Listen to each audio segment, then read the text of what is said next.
মনে যদি জোর থাকে তাহলে কি না কি করা যায়, তাই না? আফটার সার্জারি আমরা গিয়েছিলাম চেন্নাইয়ের গভর্নমেন্ট মিউজিয়ামে। এখানে নানান রকমের দেখার জিনিস আছে, কেউ ভিডিওটা স্কিপ করো না।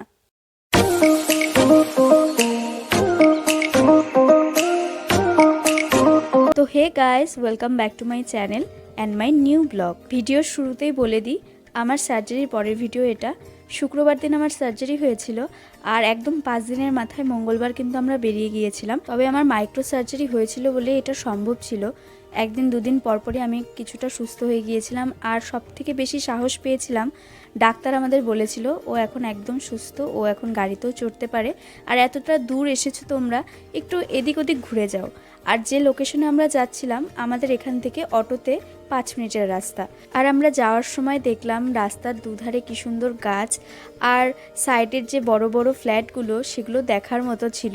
সেজন্য ভাবলাম তোমাদেরকেও দেখিয়ে দিই। এই দেখো, তোমাদের সাথে কথা বলতে বলতে আমরা কিন্তু আমাদের মেন লোকেশনে পৌঁছে গেছি। এখানে ঘুরতে এসে আমার মনে জোর থাকলেও আমার মা পাপার শুভম কিন্তু আমাকে নিয়ে খুব ভয় পাচ্ছিল, কারণ আমি যদি আবার কোনো কারণে অসুস্থ হয়ে যাই, ব্যথা বেড়ে যায়। কিন্তু আমি ওদেরকে বললাম তোমরা ভয় পেও না, আমার যদি কোনো প্রবলেম মনে হয় আমি আগের থেকেই তোমাদের জানিয়ে দেবো। আমরা এখানে পৌঁছে একটু দাঁড়িয়েছিলাম, কোন গেট দিয়ে ঢুকবো বুঝতে পারছিলাম না, আর সেই জন্য শুভম এখানকার ভিডিও নিয়ে নিচ্ছিল।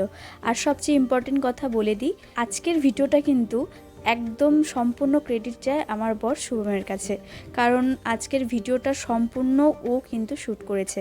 কারণ আমি যেহেতু অসুস্থ, আমাকে একদমই করতে দেয়নি, প্রচণ্ড হেল্প করেছে প্রত্যেকটা ভিডিও করে দিতে।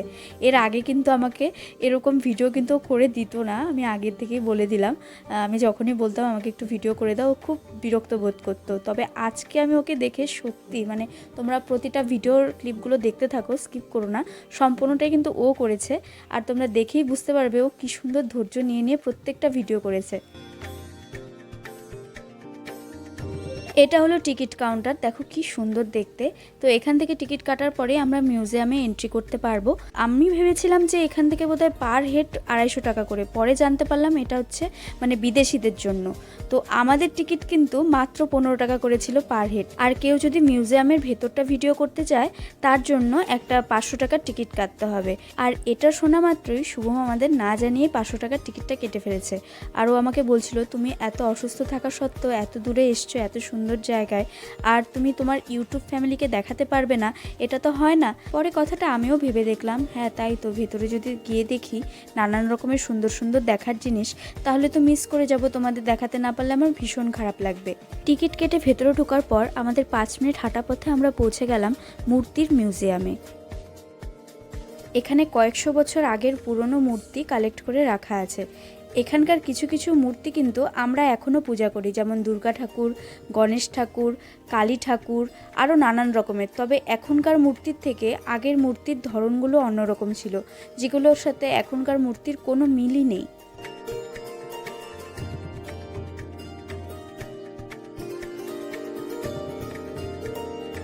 এই মূর্তিগুলো ব্রোঞ্জের তৈরি, একটা সাইনবোর্ডে লেখা ছিল।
এরপর আমরা ওখান থেকে বেরিয়ে গেলাম।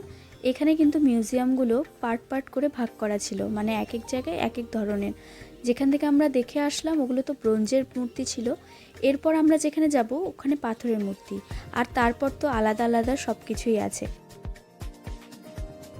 এখানকার লাল রঙের অট্টালিকাগুলো আমার বেশ ভালো লেগেছে, দেখে একদম পৌরাণিক একটা ব্যাপার। তবে এটাই কিন্তু মিউজিয়াম, এর ভিতরেই নানান রকমের দেখার জিনিস রয়েছে। আর আমরা যে জায়গাটা দিয়ে যাচ্ছিলাম তার পাশে দেখো অনেক আরও পুরনো মূর্তিগুলো রাখা আছে। আর আমাকে দেখো, আমি কত আস্তে আস্তে হেঁটে যাচ্ছিলাম, আর মা পাপা আগে চলে যাচ্ছিল আর একটু একটু করে দাঁড়াচ্ছিল। শুভম তো গোটাটাই খুব সুন্দর করে ভিডিও করছিল। আর এই জায়গাটা আমার এতটাই ভালো লাগছিল, আমি দাঁড়িয়ে দাঁড়িয়ে শুধু গোল গোল করে ঘুরে ঘুরে দেখছিলাম সবটা।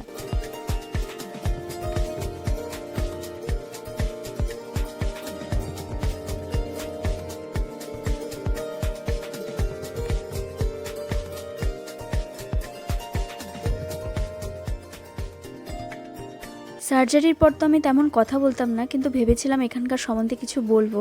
তখনই হঠাৎ করে একটু পেটে লাগলো, তাই শুভম বলল কিছু বলতে হবে না তোমাকে, তুমি পরে ভয়েস ওভার দিও, আমি কোনো রকমে ভিডিওটা নিয়ে নিই। আমরা তো একটা মিউজিয়ামে মূর্তি দেখলাম, এবার না আমাদের আর মূর্তি দেখতে ইচ্ছে করছিল না। আমরা ভাবছিলাম কতক্ষণে আমরা জীবজন্তুর কাঠামোগুলো দেখব, কিন্তু যখন ঢুকলাম আরেকটাতে সেখানেও দেখছি আবার মূর্তি, তো আমাদের মনটা একটু খারাপ হয়ে গেল। তারপর দেখলাম এখানে সব পাথরের মূর্তি, এইগুলো তো কয়েক হাজার বছর আগের। এখানে যা কিছু পাথরের জিনিস ছিল সব কিন্তু পাথর কেটে কেটে বানানো। ভাবো তো একবার, এত বছর আগে মানুষের কি টেকনোলজি ছিল যে ওরা হাত দিয়ে এত সুন্দর সুন্দর মূর্তি বানাতো। এখন হলে তাও মানা যেত, বিভিন্ন ধরনের যন্ত্রপাতি দিয়ে করা যায়, মেশিন বেরিয়ে গেছে, কিন্তু আগেকার দিনে যে ওরা কিভাবে করতো সেগুলো ভাবলেই খুব ইন্টারেস্টিং লাগে। আর এখানে চেন্নাইয়ের মিউজিয়ামের গোটা এরিয়াটার মডেল করা আছে, খুব ভালো লাগলো দেখে।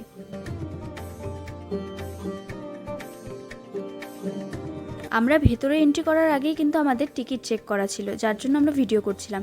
ভিতরে যে সিকিউরিটি ছিল উনি তো জানতো না, আমাদের বলছিল এখানে কিন্তু ভিডিও করা যাবে না। যখন আমরা টিকিটটা আবার দেখালাম তখন উনি বললো যে না, সরি তোমরা করতে পারো।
আমি যত মূর্তি দেখেছি এই মূর্তিটা আমার নজর কেড়েছিল, দারুণ লেগেছিল আমার মূর্তিটা। তবে এটার নামটা আমার মনে নেই। এই দেখো, টিন জাতীয় কোনো পাতের ওপর কি সুন্দর করে লেখা আছে।